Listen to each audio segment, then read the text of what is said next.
Yeah. Hey everyone, today I'm going to be painting my bedroom with the world's blackest paint. You're not painting our room. What's that?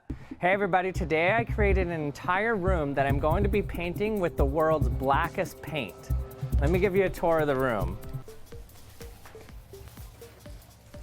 So this is my room here. This is my one corner. Nice. And then another corner over here. And then my favorite one right there. Violently average. Stop So you people can chatting tell where so the much. door is due to the doorknob right here. And then I'm going to be painting the room entirely Yeah, black fucking knob. and then turning on the light bulb and seeing what happens. How does it look when you have a completely black room and turn on a light bulb inside? I've done a lot of videos using Even the faintest of lights can prevent the darkest of dark. black paints. And each time I use one, somebody invents an even blacker paint that absorbs more light. So far, the blackest paint in the world is by far this Musso Black. And I did a video with it previously where I painted an apple and different things. Holy shit! I painted a box with it where you could see how dark it was inside of it. And I've gotten so many comments where people said you should paint an entire room with that black paint. That looked like So I like contacted an the IRL company that makes glitch. Musso I need Black, that. And they sent me a ton of paint so that I could paint my own room with Musso Black. Sounds like something Jar Jar Binks would say if you painted him black. Good one, me. Ooh. Look at this. Binks. Musso Black. Oh, Musa. What is this? I think they sent me Musso Black fabric or something. Look at that. That is so weird. Like a black hole. I wonder what it's I like don't in know real what life. this is exactly, but they sent it to me in the box as well. And this is black. Maybe this will be the flag that I hang out in front of my black room. If I got this, 2 minutes and Apollo's fur would be all over it and it wouldn't be very black anymore.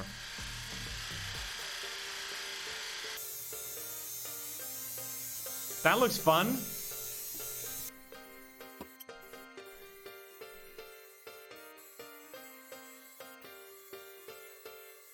It's not. It's getting black in here.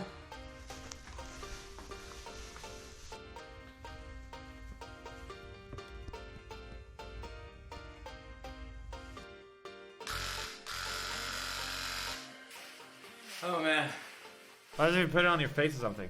this stuff is like black ink. It's like I'm spreading black ink everywhere. It's so dark. It's covering up my glasses. Can barely see anything. It's so dark.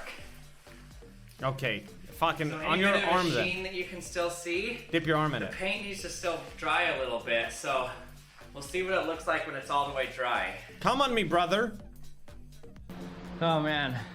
So even with my light in there, it was really hard to see what I was doing. The only way I could tell what I was doing was with the wet paint, you can kind of see a sheen on it. Other than that, I just was doing it blind, just spraying everywhere in there. That got messy. Okay, the room is now dry. It's time to enter the blackest, darkest room in the entire world. Let's try it out. Okay, here we go. 3, 2, 1. Holy Whoa. shit. Actually Like I'm bog. looking into a portal or something. Okay, now this is probably going to give a really weird illusion because you can't tell any depth perception because you can't see any of the walls or floor or anything. It's going to look like I just shrink. Whoa. That is so weird. He looks edited. This is so weird. That's what I said.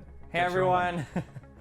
Here I am in the world's blackest room. He's so small. Painted with the world's blackest paint, Musso There's Black. one white spot right here. It really bothers me. So it kind of looks like I've just shrunk in here, but really you just can't tell any of the depth perception in the room. It's like a dead pixel. You can't tell that there's a corner somewhere around here or on the floor. It just looks completely black around me. Is he getting smaller? So you can see me because the light is coming from outside, bouncing off me and going straight to the camera. But any light that doesn't bounce directly off me and go back to the camera just gets absorbed by the walls. So you can't see it at all. Okay, let's check it out inside and let's see what it looks like when I actually turn on a light bulb inside.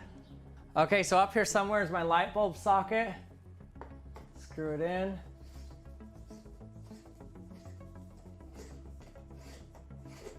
This is so strange.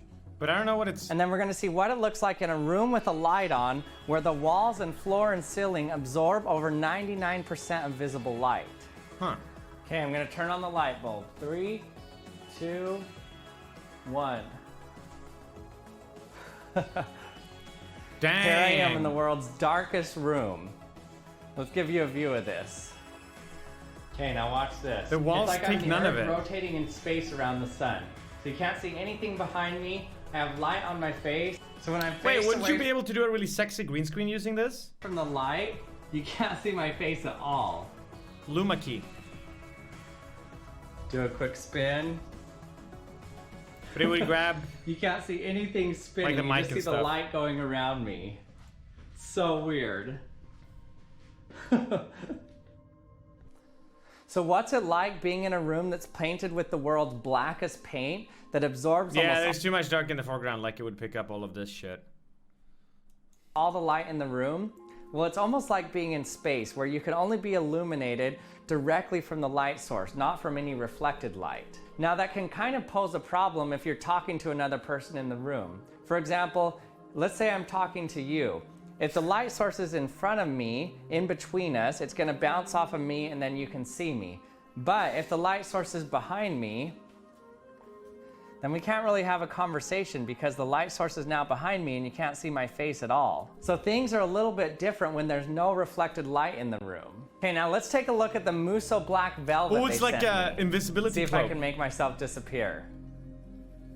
Whoa. And here I am. So cool. Hello, hello. Get a floating head effect. Doggy, 23 months. Cheesy Auto, 20 months. Thank you. Guys, we just finished watching the Harry Potter series, actually. We watched all of the Harry Potter movies. You know how pissed off I get that he fucking breaks the elder one in the end? What's really interesting about this is you'll notice He how doesn't do that in much the book. dimmer it is in here. So I have the same light bulb in here that I had when it was completely white in here at the beginning, when I was unboxing the paint. But notice how much dimmer it actually looks. That's because a lot of the light that was illuminating me wasn't actually Spoilers? Yeah, Snape kills Gryffindor. Fuck, I always say Snape kills... Well, that's true too. directly from the bulb, I but always it say was that. coming from different parts of the room where the light headed out that direction, then came kills back the and whole hit my house. face. And so I appeared brighter. So in this case, I'm losing a lot of light to absorption that would have been Why are you guys reflected still around gasping? the room I until said it that he kills illuminated me Gryffindor. and different things in the room. So you can see what I mean using this white board here. So the light is coming from above. So if I tilt it just a little bit so that it's not getting light from the light bulb, it would have been getting it from the ground, but watch what happens when it doesn't get it from the light bulb. So I just tilt it a little bit, it goes completely black. So even though I can put my hand in front of it, as long as I tilt it towards the light, you can see it. Watch what happens if I fold this in half. So you can see now, I can hang it at this angle and you can still see that it's white in there. So it's reflecting off the bottom here, still making it white up top here. So we kind of take for granted in a normal room how much light is actually not coming from the light source, but is actually coming from the light source hitting different objects in the room and illuminating us. Maybe go and say thank you to one of your walls, chat. Maybe show them some appreciation one day. As a matter of fact, give your walls a round of applause for being nice and illuminating our day-to-day life. Hey everyone, thanks for watching another episode of the Action Lab. I hope you enjoyed it. If you did, don't forget to subscribe and also hit the bell so that you can... I was over at my friend's house a couple of months ago and he mentioned a sand plotting machine called Sisyphus, and I googled what it was. It's a metal ball plotting insane patterns onto sand.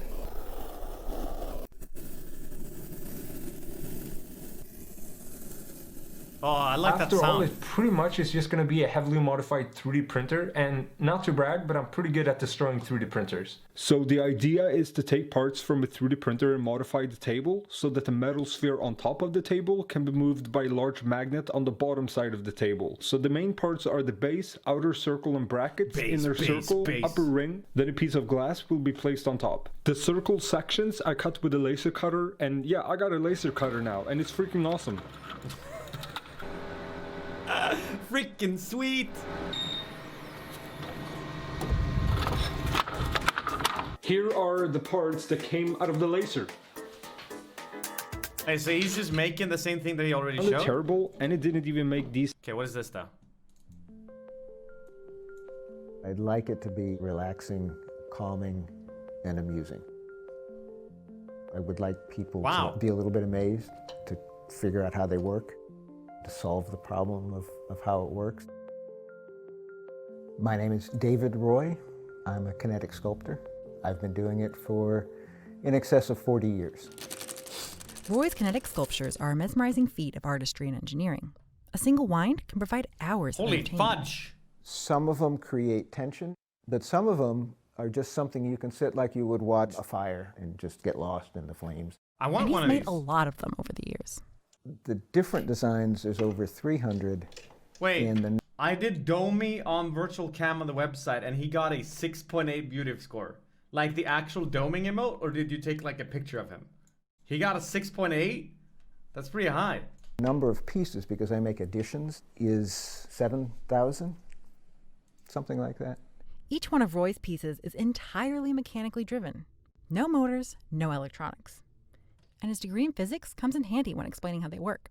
You start with an energy source. I use a constant force spring now. I initially started with a weight drive. Each is controlled by what's called an escapement mechanism, a device that releases energy incrementally. It's similar to what you might find inside a clock. So the mechanism initially is locked so that the weight can't fall, the spring can't unwind. When that mechanism is Yeah. unlocked, it releases a bit Today of in energy. my which in turn astrophysics moves a second lecture I device, learned that often Norman Pogson introduced a mathematical scale of stellar magnitudes referred to as Pogson's ratio. If only he dropped the sun, he would a Norman Pog. Or is it Norman Woodface? Norman... Wait, his name was Norman Pogson? No shot, really? Wait, you're not, I thought you were making that up. There's an English astronomer whose name was Norman Pogson. Well, there you have it, guys. Pog really is a Norman emote. It's exactly the amount you get out, one way or another. The user puts energy in by winding them up, and then the energy comes out in the You were motion, which 92% is the part normie, I Samson? want.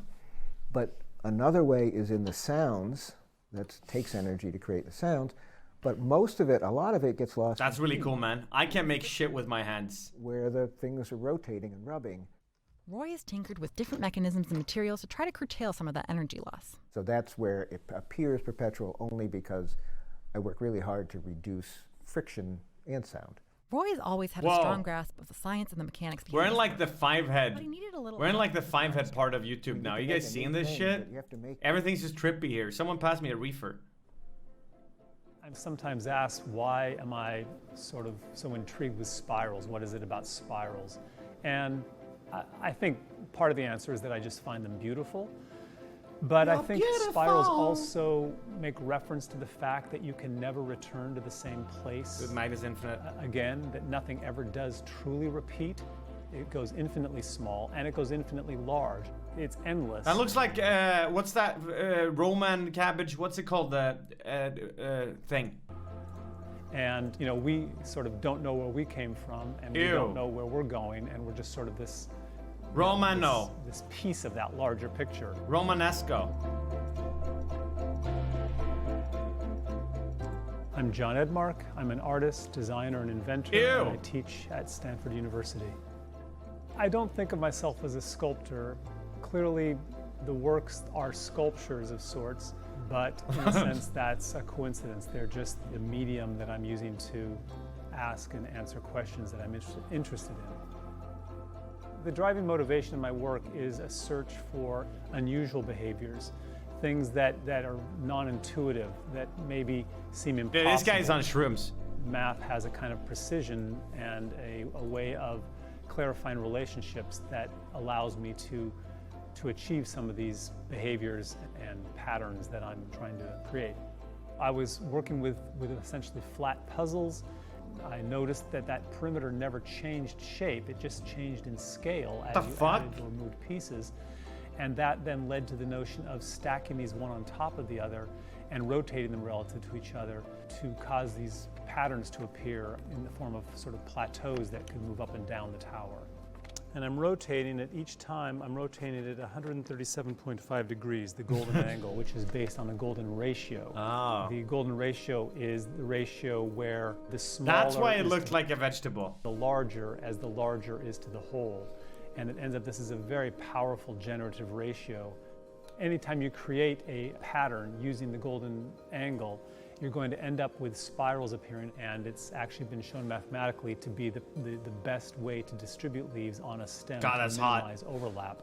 Say a leaf or a petal or a seed gets put out here, the next one will get put out 137 degrees around over here, and the next one then gets put out 137 degrees over here, and around and around and around, placing these and placing these.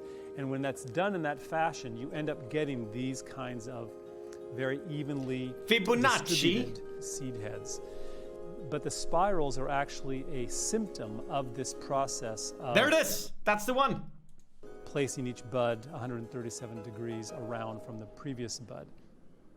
When I was wanting to demonstrate this transforming nature of the towers, I decided to animate them. And when I animated it, I was surprised to discover that not only did it show plateaus appearing and disappearing, Da Vinci? but there was this very strong sense of continuity of the plateaus moving down the tower or up the tower. About 5 years later, I suddenly realized, oh, what if I just keep Isn't it cool though, rotating Wallen? the entire tower, not just the looks like money. next level. And in fact, blooms are a direct descendant of a multi-year-long sequence of explorations on these golden angle Ishrug. geometry studies. I call them blooms because they tend to have a sense of blossoming, opening, expanding to them as they animate. When a bloom is animating, it's endless. If a plant could grow forever, it would kind of be doing that blooming behavior forever. Holy fuck. The first thing I do is I have to create the structure for it, and that is, of course, based on using the golden Yeah, I angle. beat the butterfly lady So first I try. place where the elements are going No, to but be. I'll get really good at her in the end. And then I shape those elements. I did like the first phase, Depending on what no I hit. want the behavior to be, I will then animate them, making Oh! them expand, making them rotate. Blooms can be filmed in two ways. You can actually run a Why are you guys talking strobe about Tool? that is synchronized to the camera's film rate. Oh, because he's using Or tools. if you set the camera to use a very short shutter speed, it will behave effectively like a strobe. Because Okay. Hi guys.